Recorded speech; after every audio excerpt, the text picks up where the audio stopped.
Hi friends, welcome to my channel. ఏంటంటే iPhone 17 వచ్చింది. ఇదైతే బాగా భారీ రేట్లతో వచ్చింది. ఏంటంటే మన మన మన లోకల్ క్వాలిటీలల్లో మన మధ్యతరగతులలో కొనుడు ఇది బాగా ఇంపాసిబుల్. ఏంటంటే ఈఎంఐ ఇట్లా కొనాలంటే బాగా ఈఎంఐ పడుతుంది.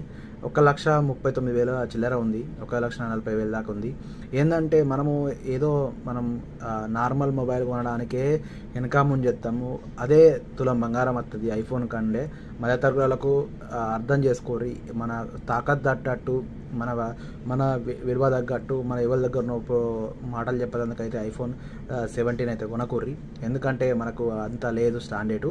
మనం ఎంతలో ఉండాలో అంతలో ఉండాలి, మన స్థాయి తగ్గట్టే మనం పోవాలి. కానీ ఇక్కడైతే దుబాయ్ దేశం అయితే 1,22,000 అయితే ఉంది రేటు. దీని రేటు ప్రకారం అయితే కొనచ్చు. మీ అందరి తగ్గట్టు మీరు కొనచ్చు అని కోరుతున్నాను.